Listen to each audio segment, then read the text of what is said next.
Assalamualaikum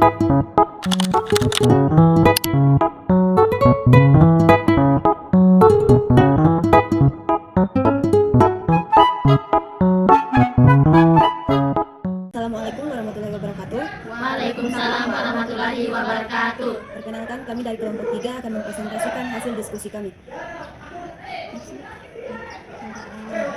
Perbedaan antara classical conditioning, operant conditioning, dan social learning.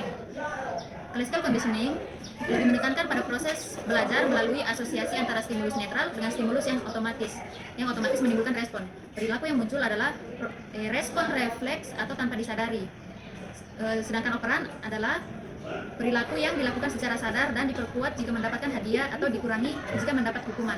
Dengan kata lain, individu belajar melalui konsekuensi dari tindakannya. Sedangkan social learning menunjukkan bahwa pembelajaran tidak hanya terjadi melalui pengalaman langsung, tetapi juga melalui proses mengamati dan meniru orang lain atau modeling. Ringkasnya, classical conditioning berfokus pada pembelajaran mengasosiasikan stimulus dengan respon refleks. Operant conditioning berfokus pada pembelajaran akibat konsekuensi perilaku sukarela, sedangkan social learning menekankan pembelajaran melalui observasi dan meniru perilaku orang lain dalam konteks sosial. Selanjutnya yang kami ketahui tentang modeling itu yaitu teori dari Iwan Ridwan. Modeling adalah proses pembelajaran yang terjadi melalui observasi dengan tujuan memodifikasi perilaku yang diamati, baik dengan penambahan maupun pengurangan. Selanjutnya ada teori dari Syamsuddin, yaitu modeling yang diciptakan oleh Albert Bandura berpendapat bahwa perubahan perilaku manusia tidak serta-merta tercapai dari pengaruh lingkungan, tetapi juga tingkah laku, lingkungan, dan kepribadian saling berhubungan mempengaruhi satu sama lain.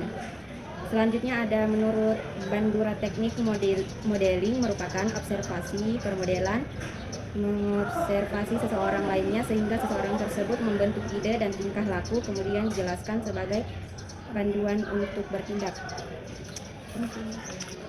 Kemudian dampak modeling. Dampak yang signifikan terhadap perilaku anak, karena melalui proses ini anak belajar dengan mengamati dan meniru perilaku orang dewasa atau lingkungan sekitarnya.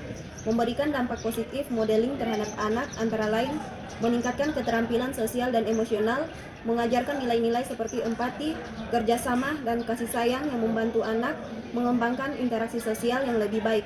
Selain itu, modeling juga dapat membantu perilaku yang sudah ada sehingga membantu pembentukan kepribadian anak. Namun ada juga dampak negatifnya jika anak meniru perilaku yang tidak baik atau agresif dari model yang diambilnya, terutama di era digital dengan media sebagai model simbolik yang semakin berpengaruh.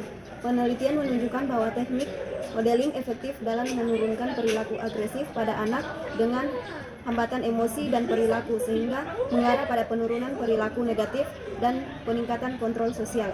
Selanjutnya nomor 1, contoh kasus classical conditioning. Anak menjadi takut setiap kali guru muncul suara keras atau pengalaman menakutkan lainnya.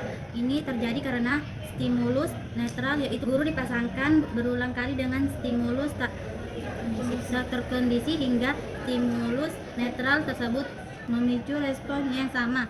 Selanjutnya nomor 2, contoh kasus operant conditioning.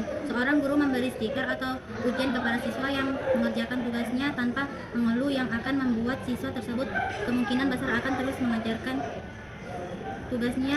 tugasnya di masa depan. Saat guru mendemonstrasikan cara berbagi mainan dengan anak lain, lalu anak meniru perilaku tersebut saat bermain bersama untuk menanamkan nilai empati dan kerjasama. Sekian presentasi kami. Wassalamualaikum warahmatullahi wabarakatuh. Waalaikumsalam warahmatullahi wabarakatuh.